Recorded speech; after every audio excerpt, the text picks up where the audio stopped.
So today we're diving into a really interesting set of sources. They focus on these hidden leadership lessons from really outstanding primary schools. Yeah, and it's fascinating because it's not the usual management theory, is it? Not at all. Ugh. We're deliberately skipping past the standard textbooks, the glossy corporate stuff. Right. Our mission today is really to shortcut your journey to understanding what genuine educational excellence looks like and how it's often achieved, well, without fanfare, without fuss. That's a quote from the material. Mm-hmm.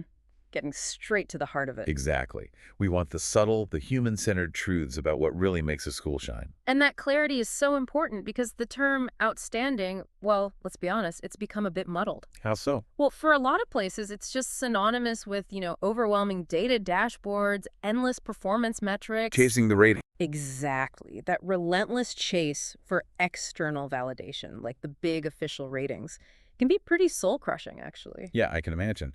But the sources, they reveal something quite different, almost contrary to that chase. They do. The schools that are genuinely excellent, they often don't seem to spend much energy worrying about those external badges. Right. They don't need the validation in the same way. Because their excellence is just, it's embedded. It's not performed. That's the phrase they use. I like that distinction, embedded, not performed.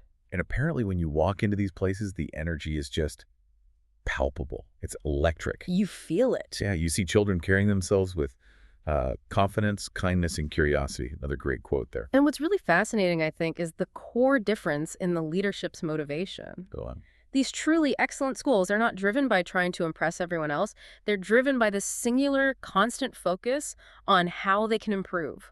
Always improve. Improve, not impress. Okay, so let's unpack that. How do leaders actually translate that focus into day-to-day actions? Well, one head teacher, Rhian, she shared that her leadership really starts with listening, not telling. Okay. Staff meetings, they begin with an open question, not a, 20-slide PowerPoint deck. Makes sense. Less top-down. Definitely.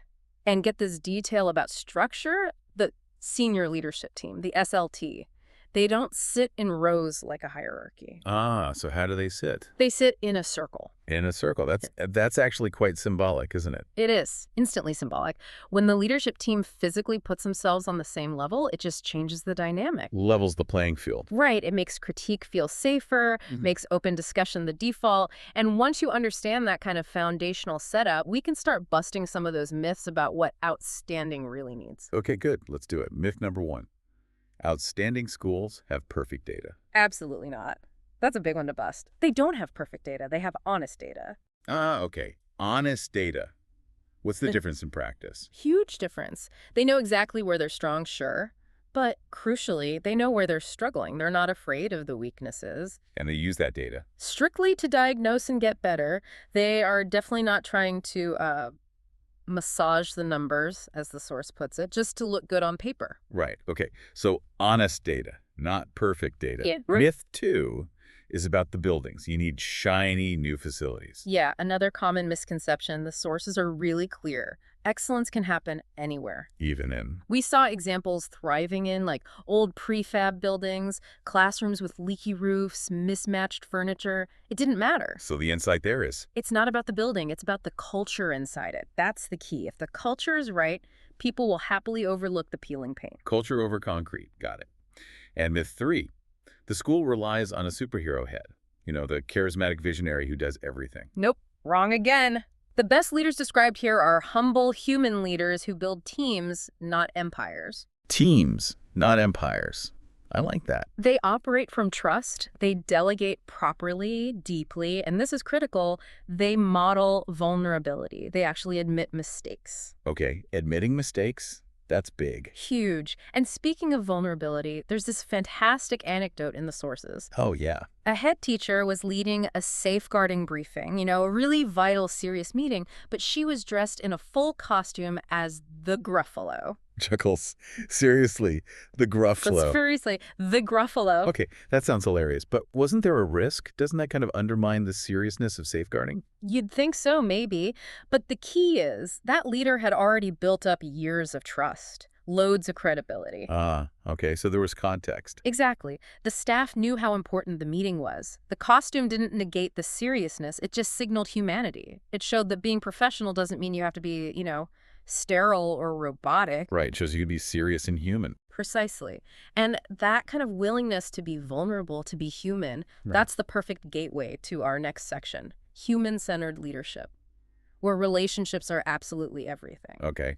And a great example of this is a deputy head named Gareth. He apparently avoids the big, grand speeches. Yeah, no big assemblies trying to rally the troops with rhetoric. So what does he do instead? His method is much more focused, very human-centered. It's all about these one-to-one check-ins. Okay.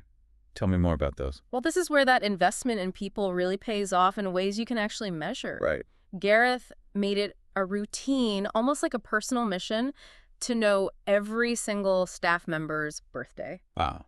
their coffee order, and crucially, their personal CPD goal, their professional growth target. That's a lot of detail to track. It is. Mm-hmm. But this approach, and the sources called it a masterclass in human-centered leadership, which I think is spot on. It resulted in a staggering 98% staff retention rate. 90%. Yeah. That's incredible. That's mission critical data right there.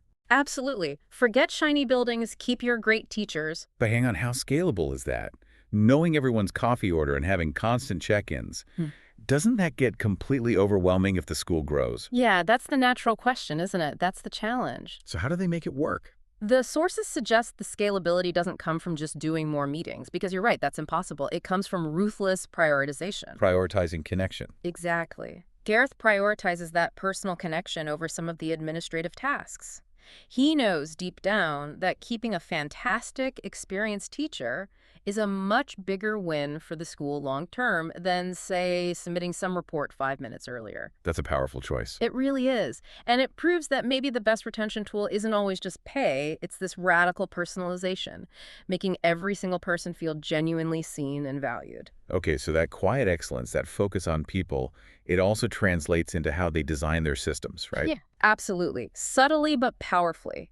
For example, one school realized that the traditional school bell, it was creating this stressful, almost factory-like atmosphere. Yeah, Pavlovian response. Totally. So they just ditched it, got rid of the bells completely. Really? So what do they use instead for transitions? They used music cues and visual signals. Interesting. And the result? The result was that movement between lessons became calm, intentional. The whole school apparently started to feel more like a community center, not a factory. Wow.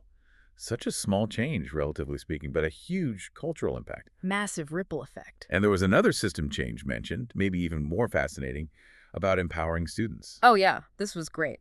Another school gave its pupil council real, actual decision-making power. Not just choosing, like the color of the playground equipment. Exactly. Not just tokenistic stuff. These kids were actively shaping parts of the curriculum. They were co-designing the school improvement plan. Seriously.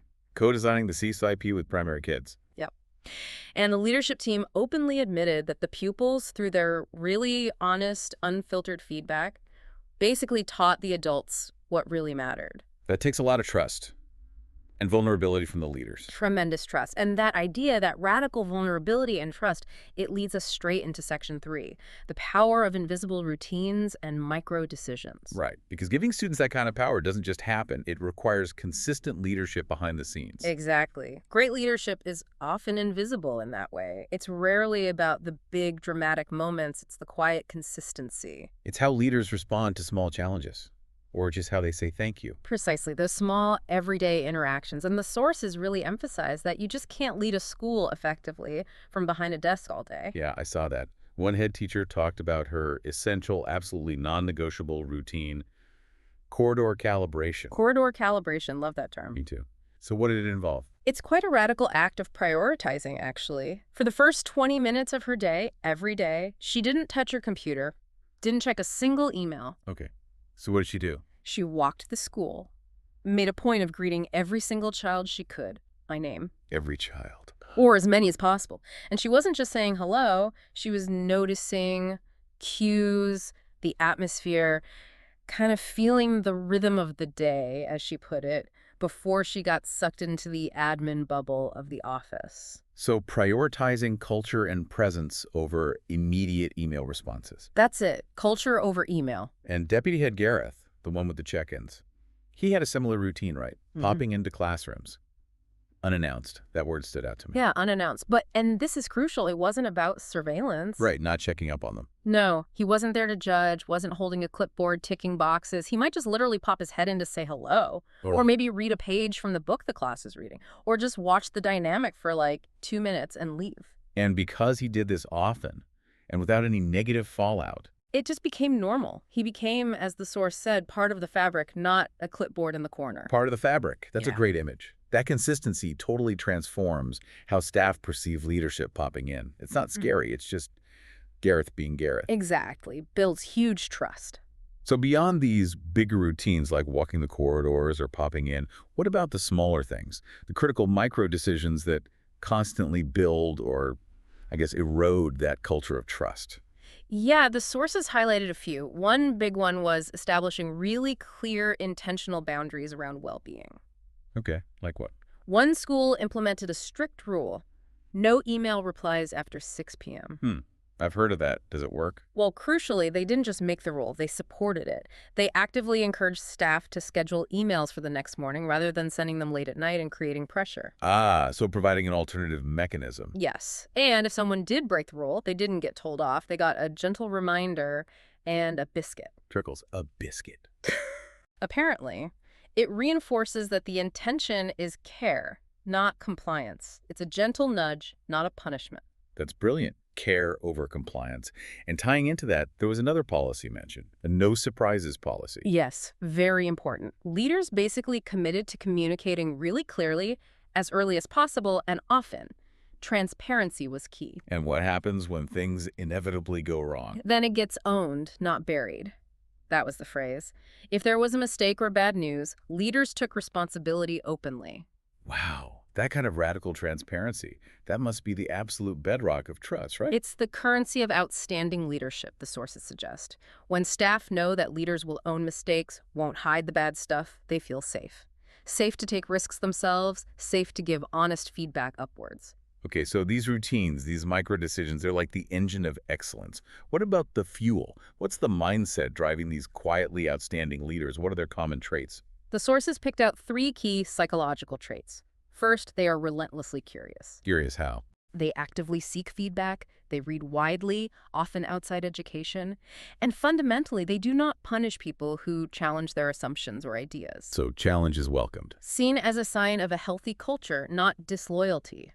That's a big shift for some leaders. Definitely. Okay, so relentlessly curious. What's second? Second, they are highly emotionally intelligent. They get that leadership is as much about reading the room, understanding people's motivations and anxieties, as it is about strategy documents. Knowing when to push, when to pause. Exactly. Yeah. Knowing when to push, and maybe even more importantly, knowing when to just shut up and listen. Right.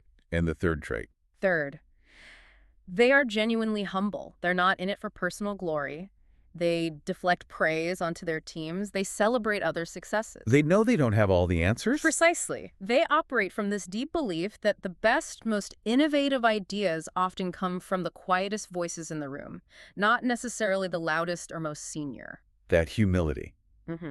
It leads directly to how they handle failure, doesn't it? You mentioned admitting mistakes earlier. It does. One school actually created something called the Brilliant Mistakes Board right in the staff room. Brilliant mistakes. Tell me more. Staff were actively encouraged, even celebrated, for sharing things they tried that just didn't work out. Initiatives that flopped, lessons that bombed. Okay, so putting failure out in the open. Exactly. And framing it positively, it transforms failure from being this shameful flaw you have to hide into just a normal feature of learning and trying new things. It generates discussion, not blame. It destigmatizes it, makes it safe to innovate. Totally. Creates a culture where people are eager to try new approaches because they know the real goal is learning, not just avoiding any kind of consequence. And speaking of things not going as planned, we have to talk about the banana story. Deputy Head CN. Oh, yes, the banana. It's such a perfect little anecdote. Remind us what happened. She was giving a speech on resilience. Yeah, an important talk to staff about resilience. She reaches into her bag for her prop, which was supposed to be a stress ball. But instead, But instead, she pulls out a banana. Just a random banana she must have packed for lunch. Chuckles. Oops. Big oops. But here's the brilliant part. She doesn't panic, doesn't get flustered. She just smiles, holds up the banana, and instantly adapts her speech on the fly. What did she say?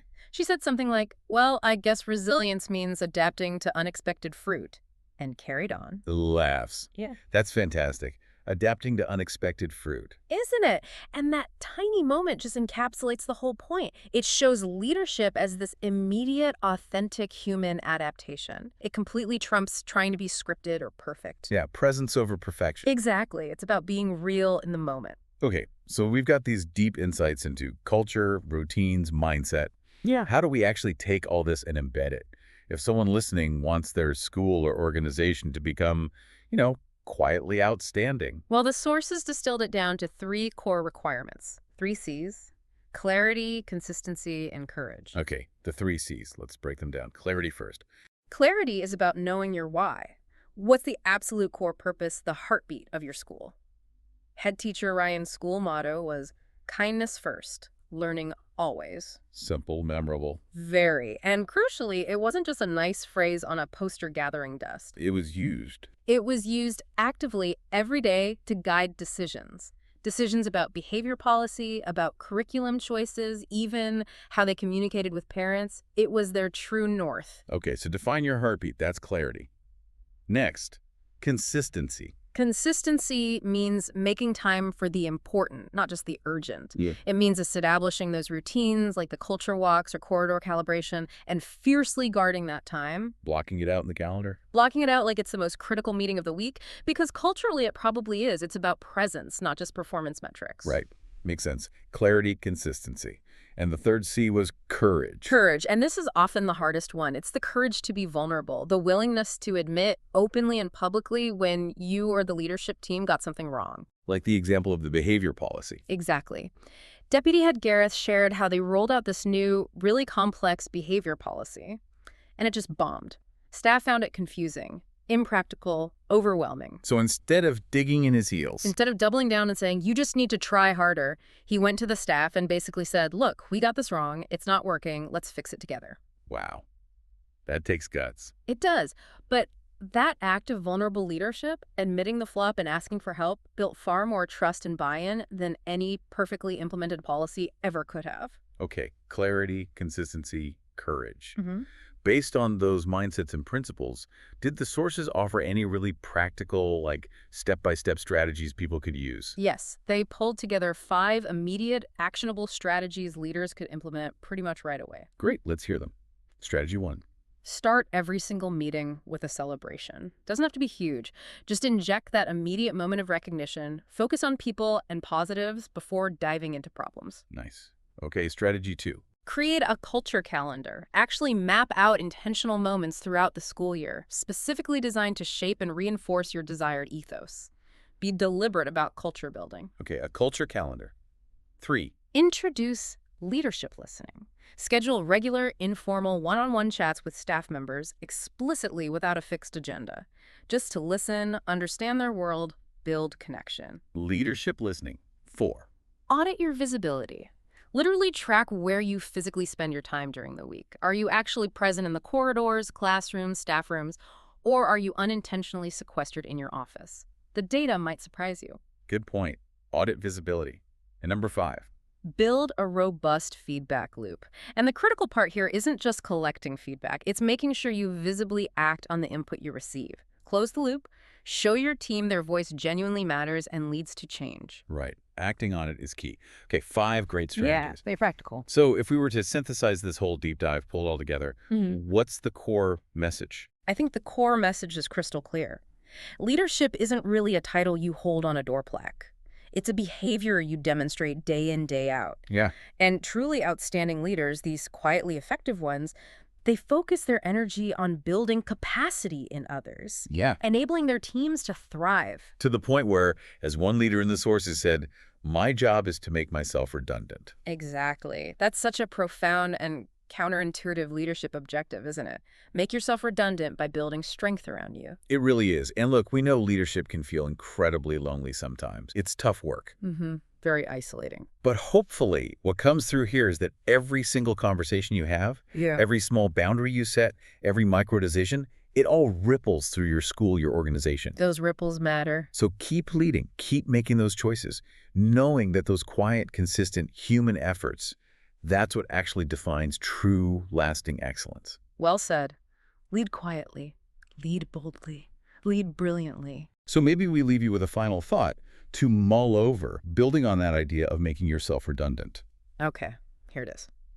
If real empowering leadership means building capacity so strong that you eventually make your own role less essential, what is the single biggest task or responsibility you could realistically delegate this week? Something that would genuinely allow your team or your organization to thrive and grow, even without your direct hands-on intervention. What could you let go of to help others step up? That's the question we leave you with today. Thank you for diving deep with us. We'll catch you next time. Thanks, everyone.